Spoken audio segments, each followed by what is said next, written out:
చాలామంది కపుల్స్ మా దగ్గరకు వచ్చినప్పుడు మెయిల్ పార్ట్నర్ మేడం ఈ మధ్య కాలం వీర్యం చాలా పల్చగా వస్తుంది అని చెప్తూ ఉంటారండి.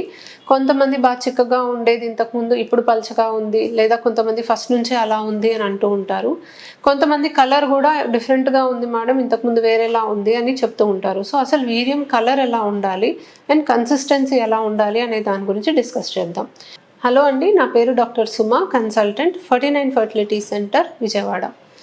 సో నార్మల్గా మనకి వీర్యం అనేది greyish white or opalescent whitish కలర్లోనే ఉంటుందండి. కొన్ని సందర్భాల్లో గ్యాప్ ఎక్కువ ఉంటే స్లైట్లీ yellowish కలర్లో రావచ్చు అనమాట. బట్ కొన్ని సందర్భాల్లో ఇన్ఫెక్షన్ లాంటిది ఏదన్నా ఉంటే గ్రీనిష్ కలర్లో కూడా రావచ్చు. అండ్ ఏదన్నా వేరే ప్రాబ్లమ్స్ ఉన్నప్పుడు ఏదన్నా లైక్ కొన్ని సందర్భాల్లో కొంచెం రెడ్డిష్ కలర్ బ్లడ్ మిక్స్ అయినప్పుడు అలా కూడా ఉండొచ్చు.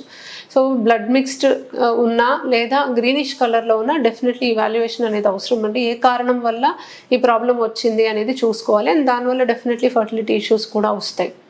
ఇకపోతే అసలు అది పల్చగా ఉండాలా చిక్కగా ఉండాలా అనే దానికి వస్తే యూజువలీ కన్సిస్టెన్సీ అనేది శాంపిల్ తీసిన ఎంతసేపటికి చూస్తున్నారు అనే దానిపైన డిపెండ్ అయి ఉంటుంది. సో శాంపిల్ ఇచ్చిన వెంటనే యూజువలీ థిక్ కన్సిస్టెన్సీనే ఉంటుంది. తర్వాత అది మెల్లగా లిక్విఫై అవుతుంది, అంటే పల్చబట్టం అనేది స్టార్ట్ అవుతుంది. సో ఆ పల్చబట్టడానికి usually around 15 minutes to maximum 1 hour time అనేది పడుతుందండి. సో ఇది న్యాచురల్గా ఎవరికైనా అలాగే ఉంటుంది. సో ఇనీషియల్గా కొంచెం థిక్గా ఉండి తర్వాత స్లోగా అది పల్చబట్టం స్టార్ట్ అవుతుంది. సో మీరు ఏ టైంకి దాన్ని అసెస్ చేస్తున్నారు అనే దాన్ని బట్టి అది చిక్కగా ఉందా పల్చగా ఉందా అనేది తెలుస్తుంది. సో ఇలా ఉంటే ప్రాబ్లం, అలా ఉంటే ప్రాబ్లం లేదు అని కాదు. సో యూజువలీ లిక్విఫాక్షన్ అనేది న్యాచురల్ ప్రాసెస్ అనే చెప్పాలి. కొంతమందికి 1 hour దాటినా కూడా థిక్నెస్ అలాగే ఉంటుందండి. అది కొన్ని ప్రాబ్లమ్స్ వల్ల మనం చూస్తూ ఉంటాము. కొంతమందికి చాలా ఫ్రీక్వెంట్గా ఇజాక్యులేషన్ ఉన్నప్పుడు కూడా కొంచెం పల్చగా కనిపించవచ్చు.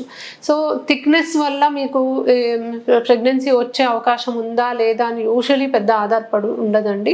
డెఫినెట్లీ కలర్ మారితే మాత్రం ఖచ్చితంగా ఒకసారి చూపించుకోవాలి. కానీ థిక్నెస్ వల్ల ఫర్టిలిటీ ఇష్యూస్ వస్తాయని కాదు. ఎలా ఉన్నా కూడా స్పర్మ్ కౌంట్ అండ్ మొటిలిటీ బాగుంటే చాలా వరకు ప్రెగ్నెన్సీ వచ్చే ఛాన్సెస్ బాగానే ఉంటుంది. డిలేడ్ లిక్విఫాక్షన్ ఉంటే కొన్ని ప్రాబ్లమ్స్ ఉంటాయి, దానికి తగ్గట్టుగా ట్రీట్మెంట్ చేయడం జరుగుతుంది. సో ఏది ఏమైనా మీరు సెమెన్ అనాలిసిస్ ఒకసారి చేయించుకుంటే మంచిది. ఆ టెస్ట్ రిపోర్ట్ని బట్టి మీకు ప్రాబ్లం ఉందా లేదా అనేది డాక్టరే డిసైడ్ చేసి మీకు చెప్తారు. సో మీరే ఏదో అంటే ఇలా వీడియోస్ చూసి ఇది ప్రాబ్లం ఏమో కాదేమో అని డెసిషన్ తీసుకోకుండా ఒక డాక్టర్ని సంప్రదిస్తే మీకే క్లారిటీ వస్తుంది. ప్రెగ్నెన్సీ లేదా ఒక బేబీ ఫామ్ అయ్యే ప్రాసెస్ గురించి ఈరోజు డిస్కస్ చేద్దాం.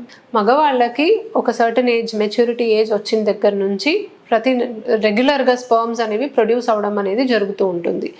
ఆడవాళ్ళకి పెద్ద మనిషి అయిన దగ్గర నుంచి కూడా ప్రతి నెల ఎగ్ పెరిగి రిలీజ్ అవ్వడం జరుగుతుంది. సో హస్బెండ్ వైఫ్ కలిసినప్పుడు స్పర్మ్స్ అనేవి గర్భసంచి ద్వారం దగ్గర డిపాజిట్ అవుతాయి.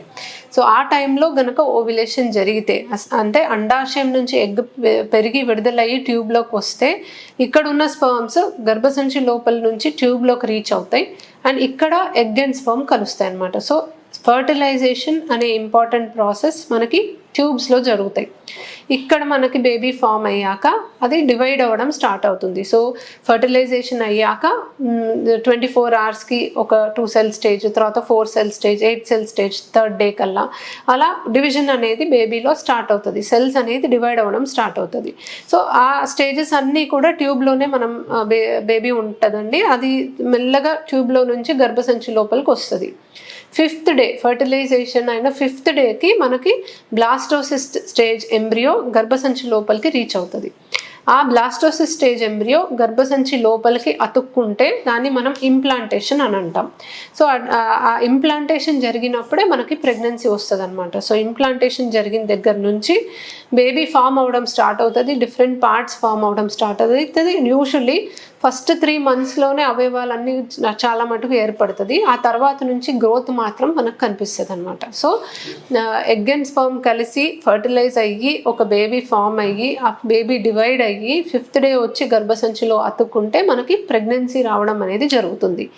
ఈ ప్రాసెస్లో ఎక్కడ ఏ ప్రాబ్లం ఉన్నా కూడా మనకి ప్రెగ్నెన్సీ వచ్చే ఛాన్సెస్ అనేవి ఉండవన్నమాట. సో స్పర్మ్ ప్రొడక్షన్లో ప్రాబ్లం ఉన్నా, స్పర్మ్స్ బయటికి రావడంలో ప్రాబ్లం ఉన్నా, సో సెక్షువల్ డిస్ఫంక్షన్స్ అంటే హస్బెండ్ వైఫ్ కలవడానికి వాళ్ళకి ఏదైనా ఇష్యూస్ ఉన్నా, ఎగ్స్ సరిగ్గా పెరిగి రిలీజ్ అవ్వకపోయినా, ట్యూబ్స్ ఏమైనా బ్లాక్ ఉన్నా, గర్భసంచి పొర సరిగ్గా లేకపోయినా, లేదా గర్భసంచిలో ఏమైనా కణుతులు ఉన్నా, ఎండోమెట్రియోసిస్ ఉండి అతుకులు ఇలాంటివి ఏమైనా ఏర్పడినా, సో ఇలా రకరకాల రీజన్స్ వల్ల ఈ నార్మల్ ప్రాసెస్కి ఎక్కడో ఒక చోటు ప్రాబ్లం వచ్చి వాళ్ళకి ప్రెగ్నెన్సీ రావడం అనేది జరగదన్నమాట.